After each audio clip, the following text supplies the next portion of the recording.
Australia से। राधे राधे। राधे राधे गुरुदेव। महाराज जी, मेरा प्रश्न है कि गुरु जी के तो अनेक शिष्य होते हैं और गुरु जी की कृपा भी सब पर बराबर होती है, परंतु शिष्य कोई ही एक प्रकाशित होता है। ऐसा क्यों? आपके गुरु जी के अनेक शिष्य होंगे पर आप पर श्री जी की विशेष कृपा क्यों हुई महाराज जी? क्या ये आपका इसका भाग्य है उत्तर क्या? गुरु जी दे सकते, चेला थोड़ी दे सकता है। है? अगर चेला उत्तर दे देगा तो अहंकार आ जाएगा, अहंकार झलकेगा। इसमें तिनके का कोई बल नहीं होता भैया। वायु का प्रवाह उसको उड़ा करके मंदिर की चोटी में बैठा दिया, अब तिनका फूले कि मैं तो मंदिर की चोटी में आ गया, तो बेकूफी है। ये वायु का संग वहां पहुंचा दिया। ये गुरु की कृपा।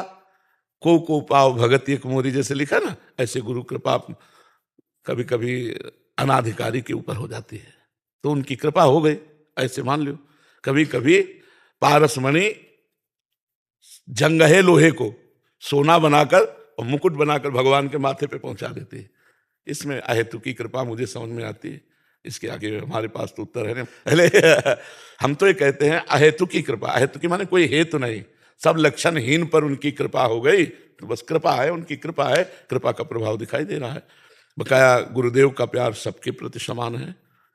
गुरुदेव कब किससे क्या काम लेना चाहते हैं, उनका कार्य है।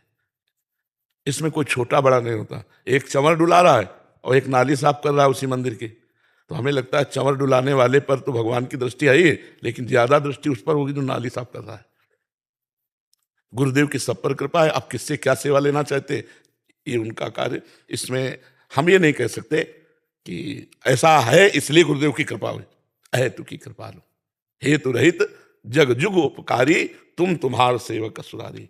प्रभु और प्रभु के जन अहेतु की कृपा किया करते हैं। महाराज जी, कृपा तो है, ये तो समझ आ ही रहा है महाराज जी, बट आपने ही एक बार जैसे कहा था कि वो उनसे वैसी साधना भी अगर देखी जाए कि उनकी कसौटी, ऐसी कसौटी, महाराज जी आपका जीवन देखें तो 10 साल गुरुदेव की सेवा और सोनी लगाना पूरे रास्ते में, और कितनी हाँ, वो अपने योग्य बना लेते हैं, घिस-पिट के वो अपने योग्य बना लेते हैं। जैसे कुम्हार है ना, पहले मिट्टी को कूटता है, इतना कूटता है कि इतना भी कंकड़ न रह जाए, फिर पानी डालकर रौंदता है, और रौंद के फिर देखता है कि अगर इतना भी सरसों जैसा भी कोई दाना रह गया तो पूरी मटकी बेकार कर देगा, वहीं से चुएगा। फिर उसको चाक पे चढ़ाता है, आकार देता है, धूप में तपाता है, फिर ज्वाला में रख करके उसे ताप देता है। फिर मटकी जब पक्की हो जाती तब वो पानी ग्रहण करने योग्य हो जाती, पानी भर के रख दो। ऐसे गुरु को समर्पित हो जाए, वो जैसे चाहें वैसा व्यवहार करे, बिल्कुल अपने को बिका हुआ दास मान ले तो सब बातें बन जाती है। समझ में नहीं आता है। अहंकार को रद्दी कागज बना देना केवल गुरुदेव के बस की बात है, दूसरे की बस की बात रहे। केवल गुरुदेव, क्योंकि अब उनके सिवा हमारा कोई है नहीं, और हमारे अंदर जितनी गंदगी है अब साफ तो वही करेंगे ना। अब वो कैसे साफ करते हैं, बस ये प्रश्न नहीं आना चाहिए। जो हुक्म हो, जैसा आदेश हो, बस चुपचाप ऐसा करते रहो। वही सब वैसे वही कसते हैं, वही कस करके समाज की सेवा लायक बनाते हैं। उन्हीं का सारा खेल है। वही एक कृपा करके वाणी में बैठ जाते हैं, वही बुलवाते हैं, वही सब करते हैं। तो हमें तो लगता है कि वो अहेतु की कृपालु हैं, वो सब कर लेते हैं, अपने लायक बना लेते हैं जी।